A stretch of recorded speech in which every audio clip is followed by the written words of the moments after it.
Wassallallahu ala Muhammadin wa ali Muhammadin. Selama saya pergi, saya berpesan kepada Ustadz Miftah dan kawan-kawan untuk mulai membahas dan melanjutkan Nahjul Balaghah, supaya kita lebih mengenal ajaran Islam yang asli, ajaran Islam yang Muhammadi, ajaran Islam yang diterjemahkan oleh sahabat yang paling berhak untuk menjelaskan agama Islam. Perbedaan yang sekarang terjadi di kalangan kaum muslimin sebetulnya perbedaan karena berbedanya sahabat yang dijadikan rujukan. Dari mana kita ini mengetahui ajaran agama Islam?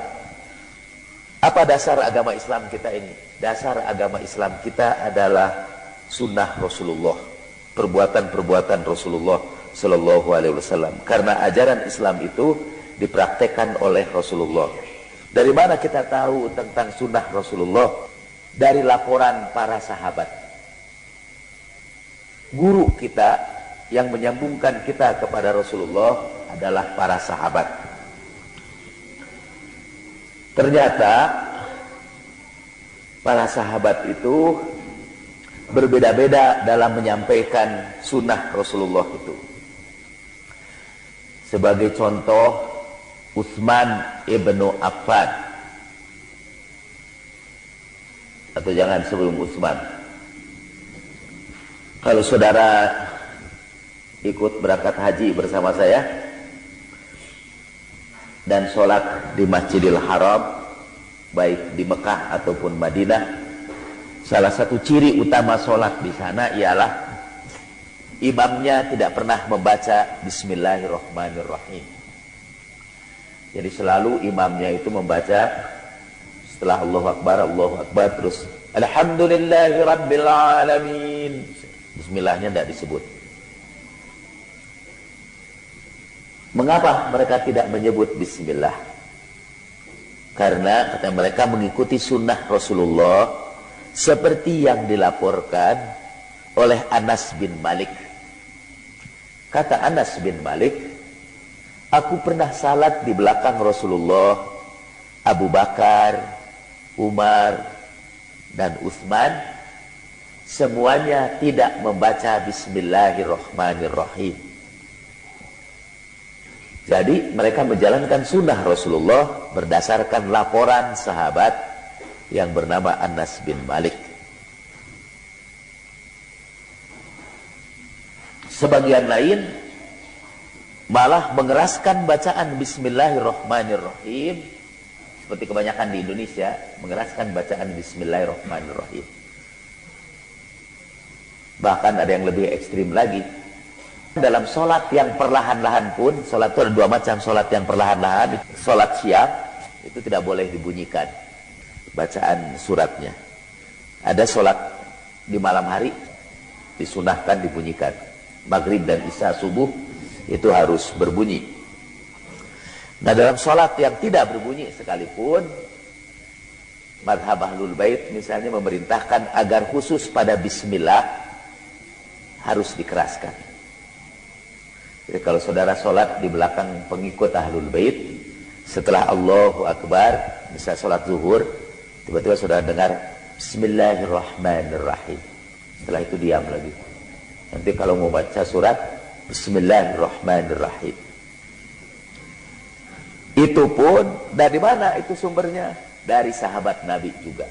Sahabat Nabi yang dijadikan rujukan untuk mazhabnya kebanyakan orang Indonesia yang mengeraskan bacaan Bismillahirrahmanirrahim, dan juga untuk mazhab Ahlul Bait adalah riwayat dari Imam Ali. Jadi yang membedakan, kita merujuk kepada Imam Ali dan ada yang merujuk kepada sahabat Anas bin Malik. Contoh lainnya adalah wudu. Di antara jemaah saya ada seorang mantan model. Karena mantan, dia sekarang sudah tidak model lagi, biasa-biasa aja. Dan saya tidak tahu sih bahwa dia ini seorang model. Maklumlah kehidupan saya hanya dari masjid ke masjid. Jadi tidak tahulah bahwa dia itu model. Jadi ketika ngobrol-ngobrol bahwa dia punya kegiatan mendirikan perpustakaan di masjid-masjid di kampung-kampung, oh saya puji-puji, bagus itu. Apakah ibu itu guru? Dia seperti tersinggung, kok orang seperti saya tidak mengenal dia. Enggak, saya ini model. Iya, katanya. Lalu dia sebutkanlah namanya. Lalu saya, oh iya, saya kenal. Padahal enggak sih itu. Terus, dan dia termasuk model yang sekarang ini pakai jilbab. Dan sudah menjalankan agama dengan baik. Dia tidak pernah meninggalkan sholat. Cuma karena yang dia keluhkan itu dan yang sangat berat bagi dia, kalau dia bepergian kemana-mana itu, dia selalu merasa wudhu dia itu tidak sempurna. Kenapa? Ya misalnya sekarang aja katanya pada waktu haji, karena kekurangan air, seperti misalnya karena alasan praktis, saya ini paling sulit untuk wudhu dengan wudhu yang sempurna itu. Wudhu yang sempurna, ibu itu kayak apa? Lalu dia sebutkan, wajahnya kan dibasuh, kemudian telinga juga dibasuh, kaki dibasuh, tangan dibasuh, telinga, kaki, dan itu sangat sulit katanya. Jadi akhirnya wudhu saya tidak sempurna. Lalu saya bilang, sekarang saya mau ajarkan kepada ibu wudhu yang sesuai dengan sunnah Rasulullah. Lalu saya ajarkanlah, bisa wudhu bahkan dengan 1 gelas aqua. Saya tukan ke tangan, 1 tetes aja asal basah tangannya. Kalau mau menghemat, bahkan 1 botol aqua yang kecil itu bisa cukup untuk wudhu 5 orang. Wah, tidak mungkin Ustaz, itu mungkin. 1 tetes aja basah sini, dan kemudian usapkan ke wajah. Beberapa kalilah boleh usapkannya. Di sini lagi, ke tangan kiri, lalu basuh tangan juga beberapa kali sampai basah. Sekali lagi ke sini, basuh tangan ini. Sudah, penggunaan air hanya sampai di situ. Kemudian ibu usap aja kepala, dimasukkan jari di situ, lalu usap punggung kaki kanan dengan tangan kanan, punggung kaki kiri dengan tangan kiri. Wah, itu praktis sekali kata dia. Jadi kalau di hotel-hotel atau tempat-tempat umum, kaki tidak usah diangkat ke wastafel. Bayangkan seorang foto model mengangkat kakinya ke wastafel di tempat umum. Bukan saja memadaratkan dirinya, juga memadaratkan orang lain. Nah, kok terjadi perbedaan seperti itu? Itu karena perbedaan rujukan sahabat. Yang wudhunya seperti saudara-saudara itu, yang memadaratkan diri dan memadaratkan orang lain, itu dicontohkan oleh Utsman bin Affan, seorang sahabat Nabi juga. Utsman memanggil orang lain, begini katanya wudhu itu. Kemudian wudhunya itu membasuh wajah yang seperti yang tadi digambarkan. Kemudian Utsman berkata, inilah wudhu Rasulullah Shallallahu Alaihi Wasallam. Beginilah Rasulullah berwudhu, kata Utsman. Kemudian Ali bin Abi Thalib karamallahu wajhah berwudu seperti yang saya sebutkan itu. Dan kata Imam Ali, inilah wudu yang diajarkan Rasulullah menurut Al-Quranul Karim. Menurut Al-Quran, kata Ibnu Abbas itu sahabat Nabi juga. Ibnu Abbas berkata bahwa di dalam Al-Quran wudu itu hanya 2 basuhan dan 2 usapan. Dalam Al-Quran, wudhu itu dalam surat Al-Ma'idah ayat 6, sudah lihat, wudhu itu hanya 2 basuhan dan 2 usapan. Idza qumtum ila sholat faghsilu wujuhakum wa aydiyakum ilal marafiq wamsahu biru'usikum wa arjulikum. Hanya ada 2. 2 basuhan, 2 usapan. Tidak ada telinga di situ. Apalagi kuduk. Kalau di kampung udah telinga, kuduk juga diusap-usap. Lalu ada orang keberatan dengan wudu seperti itu. Keberatannya karena sudah memilih sahabat yang dia ikuti. Keberatannya diajukan biasanya dengan cara mengandai-andai ya. Pengandaiannya ialah, gimana Ustaz kalau kaki kita kotor? Saya bilang, bersihkan dulu kaki itu sama saja. Gimana kalau punggung kita kotor mau sholat? Ya bersihkan dulu punggung itu. Tidak berarti bahwa dalam wudu punggung harus dibasuh. Karena khawatir seandainya punggung itu kotor. Maaf. Kalau itu kotor, Ustaz, ya itu harus dibersihkan dulu tanpa mengharuskan itu menjadi bagian dari wudu. Jadi kita lihat bahwa perbedaan cara kita menjalankan agama terjadi karena perbedaan sahabat yang kita pilih sebagai rujukan. Rujukan itu di dalam bahasa Arabnya disebut marja. Kata rujuk itu berasal dari kata roja'a. Roja'a yarji'u roz'atan fahuwa roji'un wa dhaka marju'un. Roja'a yarji'u. Irji' la tarji' marji'un. Marji atau marja adalah populernya si marja. Marji artinya tempat rujukan yang menjadi acuan. Orang komunikasi menyebutnya yang menjadi reference. Jadi setelah Rasulullah Shallallahu Alaihi Wasallam meninggal dunia, yang dijadikan reference atau rujukan itu adalah para sahabat Nabi. Tapi para sahabat Nabi itu bermacam-macam. Tadi yang dilaporkannya aja bermacam-macam. Mungkin kita tanya, kok bisa ya sama-sama menyaksikan Nabi, tapi laporannya bisa beda-beda. Adzan saja bisa beda-beda itu. Adzan, padahal adzan itu didengar setiap hari. Tapi ada perbedaan di antara para sahabat yang melaporkan adzan. Ada yang 4 kali insya Allahu Akbar, ada yang 2 kali Allahu Akbar. Ada adzan yang dilaporkan oleh sahabat 1 kali Allahu Akbar. Riwayat tentang datangnya azan pun berbeda-beda dari para sahabat itu. Ada yang mengatakan azan itu adalah hasil mimpi seorang sahabat. Ada yang mengatakan azan itu hasil musyawarah Rasulullah Shallallahu Alaihi Wasallam dengan sahabat. Ada yang mengatakan harus didatangkan lonceng seperti gereja. Ada yang juga harus dipukul beduk seperti Masjid NU. Itu semua saran ditolak. Kemudian sampai ada yang datang melaporkan mimpi. Kemudian ada juga yang menyebutkan di kalangan mazhab Ahlul Bait, azan itu langsung diajarkan malaikat Jibril kepada Rasulullah Sallallahu Alaihi Wasallam. Rasulullah menyampaikannya kepada Bilal. Ala kulli hal terjadi perbedaan tentang apa yang terjadi pada Nabi itu berdasarkan laporan para sahabat. Dan itu biasa sih. Sekarang pun di sebuah konferensi psikologi internasional, tidak salah di Tübingen di Jerman, yang kumpul itu para sarjana psikologi, dan kerjaan sarjana psikologi ialah mengamati tingkah laku manusia, mencatatnya. Saya pengamat misalnya tingkah laku istri saya, kemudian saya catat. Saya pernah melihat istri saya batuk-batuk setelah membaca Allahu Akbar. Kemudian saya catat, nanti saya beritahukan kepada orang di sesudah saya.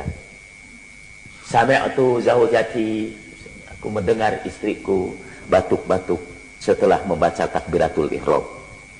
Nanti itu anak saya melaporkan lagi kepada cucunya. Sami'tu jaddi yaqul, aku mendengar kakekku berkata begini. Terus sampaikan. Nanti kemudian hari dibukukan, namanya hadis dari Ibu Jalan. Seperti itulah perkembangan hadis. Nah, ini para psikolog itu mencatat perilaku manusia, dan katanya mereka ilmuwan, jadi pasti objektif. dan biasa selalu menjadikan eksperimennya itu manusia yang lain dijadikan subjek eksperimennya, dijadikan kelinci percobaannya. Pada konferensi di Tübingen itu giliran psikolog yang dijadikan kelinci percobaan. Ketika mereka sedang berkumpul di aula itu, tiba-tiba masuk seseorang yang dikejar dari luar dengan teriak-teriak, bawa pistol. Jadi ada seorang korban, ada suara tembakan, masuk ke ruangan, panik si para psikolog. Setelah itu bertengkar di depan panggung, setelah itu keluar lagi. Setelah itu, ada beberapa setelah itu, ini kayak anak kecil yang bikin karangan di SD. Setelah itu, kemudian aja sekarang. Kemudian mereka keluar, masuk, orang membawa formulir, diisi apa yang mereka saksikan. Para psikolog itu disuruh menulis apa yang mereka saksikan di panggung tadi itu. Bagaimana ciri-ciri orang yang ditembak itu, bagaimana ciri orang yang menembak. Ternyata 80% melakukan kekeliruan pengamatan. Misalnya, yang ditembak memakai topi, padahal tidak pakai topi. Yang menembak pakai topi. Atau ketika ditanya, apa warna kaos kaki orang yang menembak itu, tidak ada yang tahu. 80% para psikolog ini keliru di dalam mengamati kejadian itu. Padahal itu psikolog yang terlatih dalam mengamati perilaku manusia. Apalagi sahabat Nabi. Wah, itu menghina sahabat Nabi. Sahabat Nabi tidak bisa mengamati orang dibandingkan dengan psikolog. Emang karena sahabat Nabi tidak terlatih dengan metode penelitian, metode observasi, metode logbook. Anda tahu mereka. Jadi karena itu sahabat melaporkannya bermacam-macam. Kita memerlukan sahabat yang ada jaminan dari Allah Subhanahu wa Ta'ala bahwa laporannya tidak pernah keliru, supaya apa yang dilaporkannya dari Nabi Shallallahu Alaihi Wasallam itu juga tidak keliru. Jadi itu yang pertama, kita perlu memilih sahabat yang dijamin, dan yang menjaminnya harusnya Allah dan Rasulnya, bahwa dia tidak pernah keliru. Apa ada bukti bahwa para sahabat suka keliru melaporkan? Ada bukti. Misalnya Abu Hurairah sendiri. Abu Hurairah yang paling banyak melaporkan dari Nabi. Dia satu hari bercerita, pada suatu hari Rasulullah salat zuhur. Tapi aku lupa apa dia salat zuhur atau asar. Kata Abu Hurairah sendiri itu, Rasulullah salat zuhurnya itu hanya 2 rakaat. Lalu semua orang ribut, ya Rasulullah, apa engkau kurangi sholat itu? Kata Zuliyadain, kata, apa kau kurangi sholat itu? Enggak, aku tidak pernah mengurangi sholat. Tapi tadi cuma 2 rakaat. Lalu Rasulullah nambah lagi 2 rakaat, kemudian sujud sahwi. Itu Abu Hurairah melaporkan Rasulullah lupa. Sambil lebih dahulu dia mengaku, saya juga lupa. Apakah Rasulullah itu sholat zuhur atau sholat asar? Dia lupa. Kalau saya sih lebih baik memilih Abu Hurairah lupa ketimbang Rasulullah lupa. Karena Rasulullah dijamin tidak akan pernah lupa. Sanuqri'uka fala tansa. Karena kami bacakan kepada kamu dan kamu tidak akan pernah lupa. Kalau Abu Hurairah lupa, udah ada buktinya, dia sendiri ngaku, aku juga lupa. Kemudian ada hadis lain. Kalau saya dari Abdullah ibnu Abbas. Sebelum Rasulullah meninggal dunia, Rasulullah berpesan tentang 3 hal. 1, supaya orang-orang kafir dibuang, tidak boleh ada di Hijaz. 2, itu tersebutkan. Yang ketiga, aku lupa. Jadi, sampai sekarang dalam hadis itu tidak disebutkan yang ketiganya apa. Yang ketiga, aku lupa. Jadi, para sahabat itu banyak juga yang lupa kepada apa yang disampaikan oleh Nabi Sallallahu Alaihi Wasallam. Jadi tentu kita memerlukan, kalau ingin memperoleh agama yang asli, kita memerlukan laporan sahabat, yang sahabat itu dijamin, satu, dia harus paling cerdas. Kedua, ada jaminan Allah bahwa dia tidak pernah lupa. Karena laporan itu bisa jadi terpotong-potong karena orangnya pelupa atau pengamatannya tidak cermat. Dan yang bisa dilupakan itu macam-macam kan, bukan hanya apa yang kita dengar, yang kita lihat pun bisa terlupakan. Saudara sekarang membayangkan apa yang terjadi misalnya ketika dulu saudara lahir, apa yang saudara alami, semua kita lupa. Pada kejadian itu kejadian dahsyat, semua kita lupa. Orang itu makin bodoh biasanya makin mudah lupa, menyaksikan berbagai kejadian. Tapi orang juga kadang kalau terlalu pandai suka pelupa juga. Saya jadi rada bingung juga. Katanya para profesor itu, guru besar, kalau cerita dulu sih, kalau profesornya profesor yang pinter. Profesor itu kan macam-macam. Ada yang membuktikan kepinterannya dengan gelarnya. Ketika dibantah orang, dia menegur, aku ini profesor, kamu itu baru apa sih? Gitu. Itu membuktikan kepinteran dengan gelar. Di luar negeri, gelar dibuktikan dengan kepinteran. Benar dia profesor, benar, lihat itu karya-karya ilmiahnya. Jadi keprofesorannya dibuktikan dengan kepinterannya. Di Indonesia kebanyakan kepinteran dibuktikan dengan gelar. Dan itu gampang membuktikan kepintaran dengan gelar. Sama dengan membuktikan kekiaian dengan serban. Itu gampang, tinggal putar-putar, udah jadi kiai. Tapi kalau membuktikan serban dengan kekiaian, itu rada sulit. Nah, profesor yang pintar itu biasanya katanya pelupa. Tapi pelupanya itu bukan pada bidang yang dia tekuni. Dia lupanya pada hal-hal yang lain. Katanya Immanuel Kant, salah seorang filosof yang terkenal, yang tidak pernah lupa kapan harus dia bangun, kapan harus dia jalan kaki. Sampai tetangganya mengenal Immanuel Kant sebagai the walking clock, ya, jam yang berjalan. Misalnya sore-sore jam 4, Immanuel Kant itu harus keluar rumah dan selalu bawa payung, baik musim dingin maupun musim panas, dia payung. Jadi kalau orang sudah lihat Immanuel Kant membuka pintu, keluar bawa payung, itu jam 4 tepat. Dia jadi jam untuk tetangga-tetangganya. Dia tidak pernah lupa. Tapi untuk hal-hal yang lain, dia sangat pelupa. Konon katanya dia pernah lagi merenungkan pemikiran filosofis. Dia ini pakai pipa itu. Orang Jawa nyebutnya cangklong. Orang Sunda nyebutnya padudan. Orang Inggris menyebutnya pipe. Sambil berpikir itu dia ketuk-ketukan itunya ke meja dia.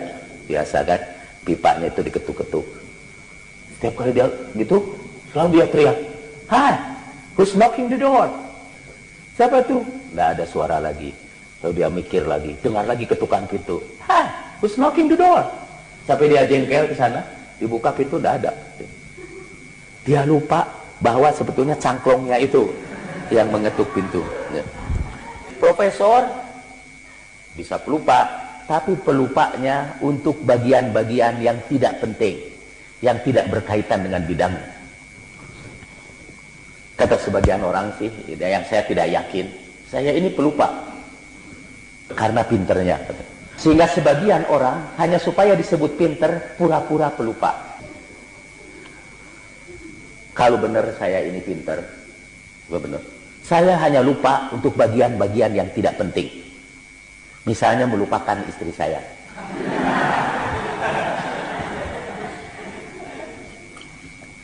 Saya pernah bawa istri saya dulu ketika masih pakai motor. Dan anak saya bonceng mereka di belakang. Lalu ngisi bensin di satu tempat. Setelah ngisi bensin, saya pergi lagi. Tengah jalannya udah agak jauh, saya berjalan, saya ngajak ngobrol, kok tidak jawab. Di belakang tidak ada istri saya dan anak saya. Balik lagi ke tempat ngisi bensin itu. dan menemukan wajah Batari Durga di situ kan. Tapi itu hanya untuk urusan istri. Kalau hadis-hadis tentang ahlul bait, saya tidak lupa. Nah, sahabat itu, ada sahabat yang pelupa khusus tentang hadis-hadis Nabi. Tapi ada sahabat yang boleh jadi tampaknya melupakan dunia dengan segala isinya, tapi dia tidak pernah melupakan pesan-pesan Rasulullah Shallallahu Alaihi Wasallam. Dan sahabat itu yang terkenal sangat cerdas, nanti akan saya bacakan hadis-hadisnya, adalah Imam Ali karamallahu wajhah. Memang mungkin ada beberapa hal bahwa Ali itu seringkali kedapatan lupa. Bahkan kalau saya tidak salah, Abu Dar atau Abu Darda ya, menemukan Imam Ali pingsan di sebuah kebun dan melaporkan kepada Sayyidah Fatimah tentang Imam Ali. Kalau pingsan jelas lupa semua itu pingsan. Kata Sayyidah Fatimah, begitulah karena Ali apabila dia ingat Tuhannya, dia lupakan segala-galanya. Jadi kalau saya meninggalkan istri tadi itu karena saya lagi ingat kepada Tuhan. Jadi kalau saudara waktu tanya sama istri saya, begitulah Kang Jalang. Nah, yang kedua, orang kalau melaporkan satu kejadian, terutama sahabat-sahabat Nabi, apalagi yang dilaporkan itu adalah perilaku Nabi yang harus dicontoh. Tidak jarang orang memasukkan kepentingannya sendiri. Apa kepentingannya itu? Kepentingan mau dianggap sebagai orang yang soleh. Dia sebetulnya tidak soleh, tapi ingin dipandang sebagai orang yang soleh. Dinisbahkanlah itu. Saya pernah dipuji Nabi bahwa saya ini orang soleh. Orang semua mengangguk-angguk. Atau saya ini emang ada orang curiga kepada saya karena saya terlalu banyak meriwayatkan hadis. Kok kamu banyak sekali meriwayatkan hadis? Lalu saya ngomong, itu emang begitu. Kamu anggap aku bohong ya? Aku ini pernah menemui Rasulullah Shallallahu Alaihi Wasallam. Dan aku berkata, ya Rasulullah, aku ingin bisa menghafal hadis-hadismu itu. Bagaimana caranya supaya aku bisa menghafal hadismu? Lalu Rasulullah berkata, nanti kalau aku ngomong, kalau aku berbicara, kamu julurkan selendang kamu. Nanti kalau aku selesai bicara, selendang itu kamu tutupkan ke dada kamu. Lalu saya, ini contohnya, lalu saya itu setiap kali Rasulullah berbicara, saya julurkan selendang saya. Kalau beliau bicara, saya tutupkan selendangnya. Dan setelah itu saya tidak pernah melupakan apapun yang dikatakan Nabi Shallallahu Alaihi Wasallam. Tentu kalau saya berkata begitu orang percaya, oh pantas ya dia banyak sekali itu meriwayatkan hadis. Memang sudah ini sih didoakan Nabi. Dan yang dimaksud saya itu adalah Abu Hurairah. Abu Hurairah dituduh orang banyak berdusta karena banyak meriwayatkan hadis. Lalu dia cerita tadi itu. Jadi dengan menghubungkannya kepada Nabi Shallallahu Alaihi Wasallam. Jadi hadis pun bisa dimanfaatkan untuk menunjang pede para sahabat. Hampir setiap sahabat menceritakan bagaimana Rasulullah itu memuliakan dia. Sebagian besar benar, tapi banyak juga yang dibuat-buat oleh para sahabat itu. Hanya untuk memperkokoh posisi mereka. Jadi kalau begitu ada masalah kejujuran ini.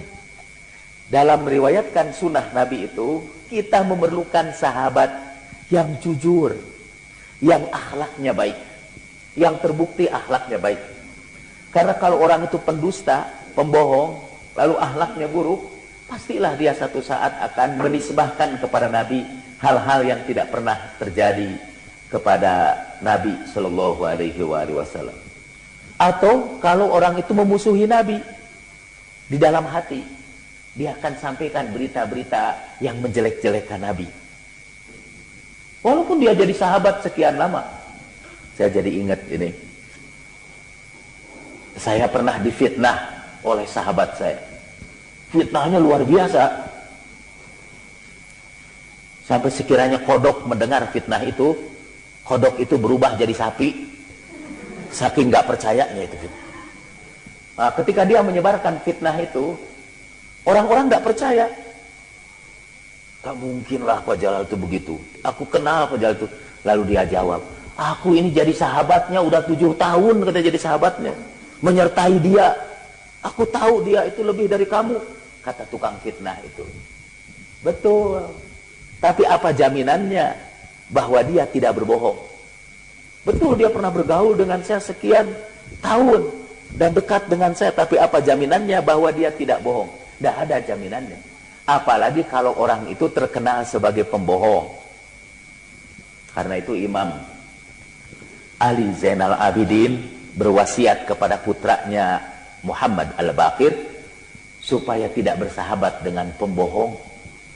Karena pembohong itu bisa membuat yang jauh jadi dekat, yang dekat menjadi jauh. Untuk pedoman persahabatan kita perlu ditempelkan itu hadis dari Imam Muhammad Baqir itu. Janganlah bersahabat dengan yang 5. Janganlah bersahabat dengan tukang bohong, karena dia akan mendekatkan yang jauh dan menjauhkan yang dekat. Janganlah kamu bersahabat dengan tukang durhaka, tukang maksiat, orang fasik. Karena orang fasik itu dapat menjual diri kamu hanya dengan segenggam makanan saja. Kamu bisa dijual untuk kepentingan duit dia. Janganlah kamu bersahabat dengan, ada 5 tadi ya, saya lupa tuh, sebagai periwayat hadis itu. Karena menurut teori quantum learning, kalau kita mengalami dehidrasi, otak kita kekurangan oksigen dan akhirnya belajar kita tidak efektif. Saya udah minum, jadi saya mau teruskan nomor 3. Jadi 1, janganlah bersahabat dengan orang pendusta. 2, janganlah bersahabat dengan orang fasik.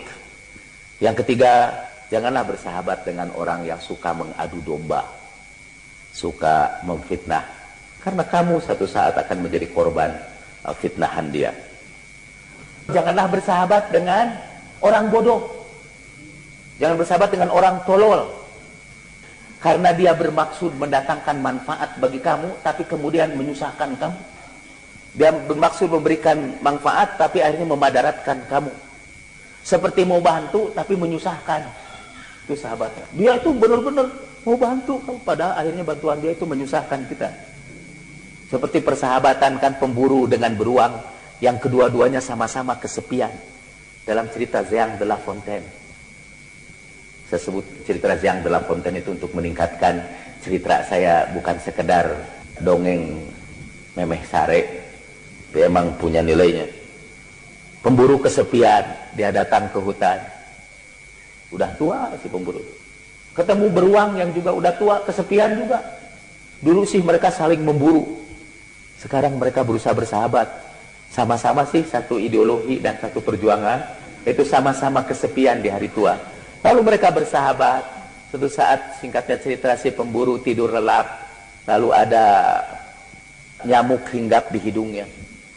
Beruang yang menjagai kawannya dengan setia, tapi bodoh, ingin memberikan manfaat kepada kawannya dengan membunuh nyamuk itu. Jadi dia bawa batu besar, batunya ditimpakan di atas nyamuk itu, yang kebetulan mencok di atas hidung itu. Nyamuk ini boleh jadi tidak mati, tapi sahabatnya itu mati. Itu bahayanya bersahabat dengan orang bodoh. Karena dia bermaksud mendatangkan manfaat bagi kamu, tapi akhirnya mendatangkan kecelakaan bagi kamu. Janganlah bersahabat dengan orang bakhil. Karena ketika kamu perlu hartanya, dia menahan hartanya dari kamu. Ketika kamu memerlukan bantuan, dia tahan hartanya di saat kamu memerlukannya. Jadi itu pedoman mencari kawan. Jangan cari orang fasik, jangan cari orang pembohong, jangan cari tukang ngadu domba, tukang fitnah. Jangan cari sahabat orang jahil, dan jangan cari sahabat orang bakhil. Nah, sahabat-sahabat Nabi Sallallahu Alaihi Wasallam itu tentu ada yang bakhil, Ada sahabat Nabi yang bakhil. Sampai diabadikan kan di dalam Al-Quran tuh sahabat yang bakhil itu. Fa'amma man bakhila wastaghna wa kadzdzaba bil husna fasanuyassiruhu lil usra. Adapun itu sahabat yang bakhil dan merasa kaya, kami mudahkan kesulitan baginya. Dan membohongkan berita baik baginya, aku akan mudahkan baginya pada kesulitan hidupnya. Itu kan, bacalah buku saya Tafsir bil Ma'thur, pesan moral Al-Quran. Di situ dikisahkan tentang seorang sahabat yang begitu bakhilnya sampai ketika buah kurmanya jatuh ke halaman orang lain, lalu dimakan oleh anak-anak yatim di situ, dia turun lagi dari pohon kurmanya dan kurma yang udah masuk ke mulut anak yatim itu diambil lagi, dikodok. Tapi korma nugas asuk karena genggerong, dikodok. Saking bakhilnya, sampai diabadikan di dalam Al-Quran.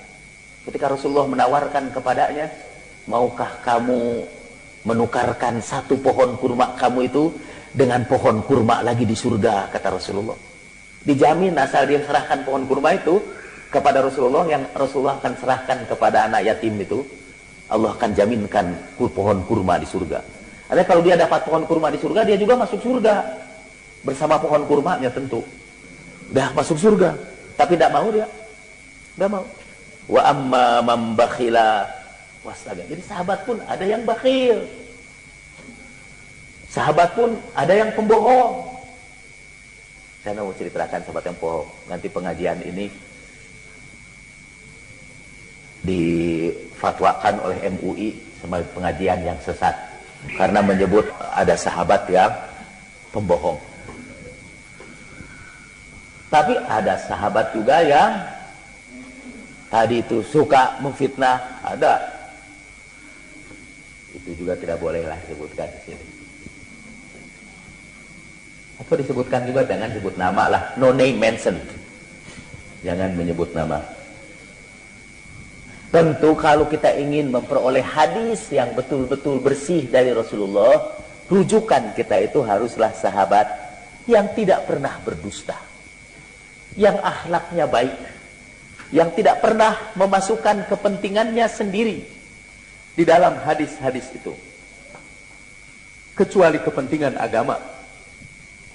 Dan sahabat yang dijamin oleh Allah dan Rasulnya tidak pernah salah, yang dibuktikan juga oleh para sahabat-sahabatnya sebagai orang yang paling pintar, yang berakhlak baik.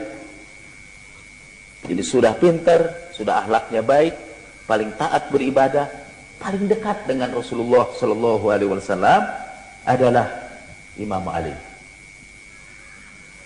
Karena itu mulai kemarin Ustadz Miftah dan seterusnya saya akan membicarakan khutbah-khutbah Imam Ali. Dalam khutbahnya itu Imam Ali menyampaikan sunnah Rasulullah kepada kita, menerjemahkannya dalam bahasa yang sangat indah. Itu yang tersebut Nahjul Balaghah, puncak kefasihan, karena dia sampaikan dengan bahasa yang fasih. Sebetulnya ada satu syarat lagi agar laporan itu bagus. Itu yang melaporkan itu harus fasih menggunakan bahasa. Kalau saudara menjadi tentara Amerika, kemudian mendengar pembicaraan George Bush, saudara harus laporkan, saudara harus fasih dalam menggunakan bahasa Inggris. Kalau tidak fasih, repot itu. Laporannya bisa keliru dan bisa salah paham. Dan Imam Ali adalah sahabat Nabi yang paling fasih. Nah sekarang sampai yang terakhir itu, ketika jemaah-jemaah saya mulai bergelimpangan sakit, batuk-batuk di masjid itu, setelah selesai ibadah haji, itu terjadi kur batuk. Biasanya dalam suasana sunyi, asal ada seorang aja yang memprovokasi, langsung semua batuk. Betul. Sampai saya tidak tahu, mudah-mudahan Allah memaafkan saya ya. Saya pernah, apa betul kalau ada yang merangsang lalu semuanya jadi batuk? Jadi saya pura-pura batuk. Setelah selesai haji itu saya alhamdulillah sehat. Di masjid itu suasana sepi, lagi mendengarkan bacaan itu. Saya mulai batuk. Eksperimen aja. Tiba-tiba seluruh itu barisan di depan belakang semua batuk. Saya meneruskan bacaan sholat saya dalam hati tersenyum. Dan pulang dari percobaan itu saya batuk sampai sekarang. Semoga Allah memaafkan saya. Orang yang harus jadi rujukan juga, kata orang itu sulit mengkritik Imam Ali itu. Dari berbagai segi dia ini manusia sempurna, insan kamil, yang paling menyerupai Rasulullah Shallallahu Alaihi Wasallam. Jadi dulu ada sahabat yang mencoba mengkritik Imam Ali. Itu Ali itu dianggap suka bercanda. Sampai pernah Talha sedang berkuda bersama Rasulullah. Kata Rasulullah, kamu yang harus berhenti, hai Talha. Ketahuilah bahwa satu saat kamu akan berhadapan dengan Ali dan kamu berada di pihak yang batil. Riwayat itu pernah disampaikan oleh Imam Ali ketika mereka bertemu dalam satu peperangan. Perang sifin ya. Dalam satu peperangan mereka bertemu. Imam Ali mengingatkan Talha, bukankah kamu dulu pernah bicara di depan Rasulullah? Rasulullah berkata, "Da'hu, biarkan dia. Karena kamu satu saat akan berhadapan dengan dia dan kamu berada di tempat yang batil." Sampai akhirnya Talha mengundurkan diri. Tidak jadi berperang, tapi akhirnya terbunuh juga. Talha itu salah seorang di antara sahabat yang mengkhianati Imam Ali. Itu Talha, dan Talha itu sahabat Nabi itu. Berkhianat juga. Akhirnya disebut juga nama. Kelepasan. Jadi kembali lagi, kita nanti akan berguru kepada Imam Ali dalam rangkaian pengajian di sini ini dengan merujuk kepada Nahjul Balaghah. Pada minggu yang akan datang saya akan membaca khutbah Imam Ali yang kedua ketika beliau baru kembali dari Siffin, dari satu pertempurannya di Siffin.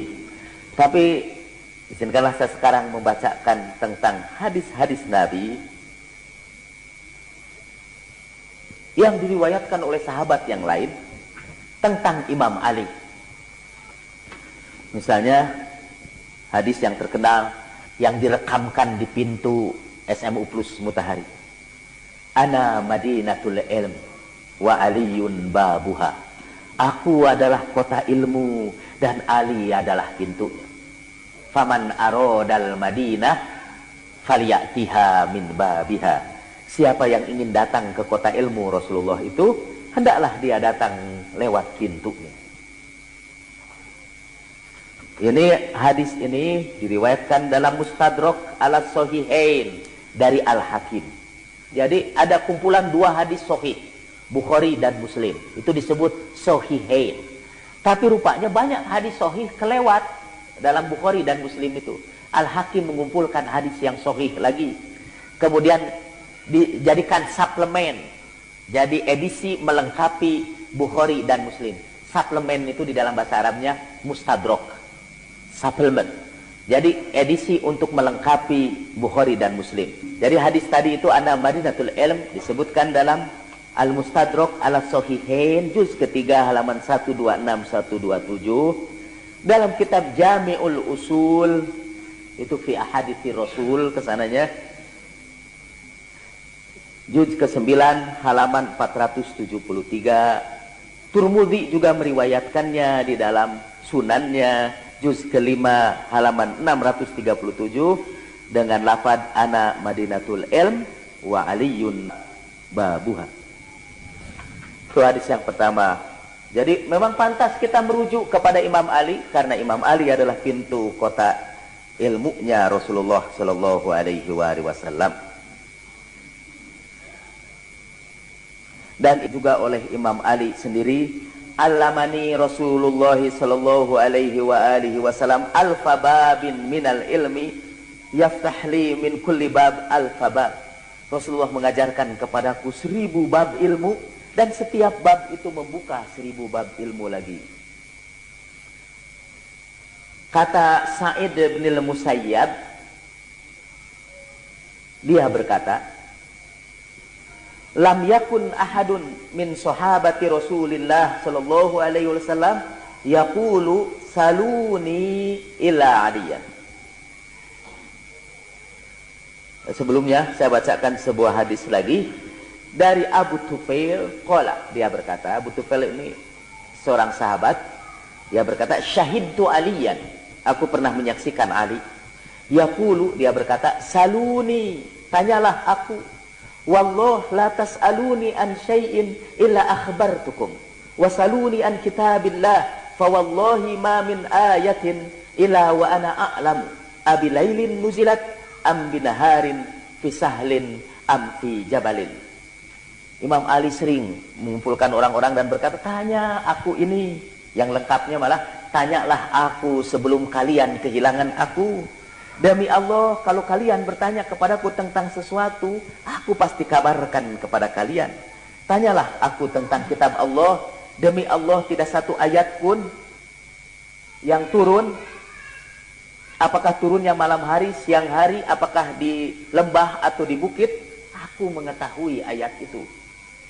Maksud Imam Ali itu di zamannya, ketika Imam Ali hidup itu, orang-orang tidak mau mengambil Imam Ali sebagai rujukan. Mereka mengambil apa? Yang mereka ambil adalah orang-orang bodoh, tapi kebetulan dapat jabatan. Dan dia bisa memberikan fatwa. Atau yang didukung oleh orang-orang itu, tukang-tukang dongeng. Yang sering berdiri di depan Ka'bah, lalu bercerita tentang Israiliyat. Berkumpullah orang di situ. Jadi orang bertanya tidak sama Imam Ali, tentu jawabannya, jawaban yang keliru. Maka Imam Ali karena dapat wasiat dari Rasulullah untuk menyampaikan ilmu Rasulullah, beliau berkata, saluni, tanya aku itu. Kasihan tuh Imam Ali. Sampai menawarkan dirinya supaya orang itu bertanya. Kalau sekarang ini menawarkan dirinya untuk jadi penceramah lah. Ketimbang kalian mendengarkan penceramah begitu itu, hanya karena melaksanakan tugasnya. Tapi orang-orang meninggalkan Imam Ali itu sepeninggal Rasulullah sallallahu alaihi wasallam. Dan kata Sa'id bin Musayyab, tidak ada seorang pun di antara sahabat Rasulullah yang berkata, saluni, tanya aku, kalau kalian tidak tahu, kecuali Ali. Nanti katanya di kalangan bukan sahabat, tabi'in kalau saya tidak salah, ada yang datang ke Kufah, dia ulama besar. Kemudian dia berkata, saluni qabla an tafqiruni, mengikuti Imam Ali. Tanya aku sebelum kalian kehilangan aku. Lalu tanyalah jemaah, semua pertanyaan tidak bisa dia jawab. Sampai para ulama memutuskan, tidak ada seorang pun yang mengulangi ucapan Imam Ali, saluni qabla an tafqiruni, lalu tidak dipermalukan oleh jemaahnya.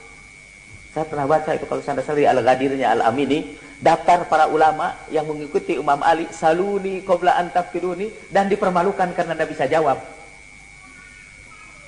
Karena itu saya tidak berani lah. Saluni qabla an tafqiruni. Nanti saudara tanya, dan tapi tidak apa-apa. Nanti saudara tanya, lalu saya malu tidak bisa jawab, tidak apa-apa. Karena memang bukan Imam Ali. Supaya Imam Ali makin istimewa di hadapan kita. Saya sekarang sedang meyakinkan saudara untuk mengikuti Imam Ali. Dan jangan ikut imam-imam yang lain. Ketika Rasulullah sallallahu alaihi wasallam mau menikahkan Imam Ali kepada Fatimah Az-Zahra, kita mendengar riwayatnya kan, Fatimah alaihissalam menangis. Sampai ada seorang penulis barat yang kurang ajar betul, ada bukunya di rumah saya, belum dimasukkan ke perpustakaan mungkin, karena jengkel betul saya sama penulis itu. Itu katanya, Imam Ali itu adalah, dia tidak nyebut imam tentu, Ali itu adalah orang yang paling jelek wajahnya. Sampai ketika ditawarkan kepada Fatimah, Fatimah nangis. Itu ada di sini. Jadi nangisnya karena mau diberi orang yang paling jelek. Laknatullahi alaihi. Imam Ali itu sebenarnya orang yang paling ganteng juga. Gagah itu Imam Ali itu. Itu hanya karena menafsirkan Fatimah itu menangis. Pada orang mau ditikahkan menangis tidak selalu karena menyesal. Banyak sekali yang kawinan nangis terisak-isak karena tangisan bahagia. Ada yang rahasia yang saya bocorkan, sebenarnya tidak boleh bocor. Pulang haji itu, istri saya menangis lama sekali di dada saya. Tapi itu tangisannya bukan karena suaminya datang sangat jelek, bukan. Tangisan bahagia. Karena suaminya datang, kelihatan lebih muda, lebih bercahaya, lebih tampan. Kayaknya Sayyidah Fatimah begitu juga tuh. Qala Rasulullah sallallahu alaihi wa alihi li Fatimah Zahra alaiha salam, amma tardina an uzawwijaki aqdama ummati silman wa aktsaruhum ilman wa a'zamahum hilman. Apakah engkau tidak bahagia, hai Fatimah? Tuh Nabi juga menyebutkannya begitu. Melihat tangisan itu, apakah engkau tidak bahagia, hai Fatimah, kalau aku kawinkan engkau dengan umatku yang paling dahulu Islamnya, yang paling banyak ilmunya, dan yang paling besar rasa santunnya. Pujinya Imam Ali sebagai aktsaruhum ilman wa a'zamuhum hilman, yang paling banyak ilmunya dan paling besar rasa santunnya, rasa kasih sayangnya. Dalam hadis yang lain Rasulullah sallallahu alaihi wasallam bersabda, a'lamu ummati bisunnati wal qada'i ba'di Ali bin Abi Thalib.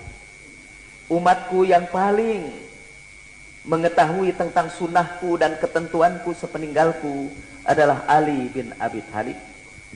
Ini hadis diriwayatkan dalam tafsir An-Nisaburi dalam surat Al-Ahqaf, kemudian dalam kitab Faidul Qadir juz keempat halaman 257. Untuk sementara kita membicarakan tentang hadis-hadis mengenai kelebihan ilmu Imam Ali, supaya Imam Ali menjadi marja kita, menjadi rujukan kita dalam mempelajari sunnah Rasulullah Sallallahu Alaihi Wasallam. Itu sebagai pengantar berikutnya untuk pembicaraan kita tentang Nahjul Balaghah. Oke, kalau ada pertanyaan, saya persilakan.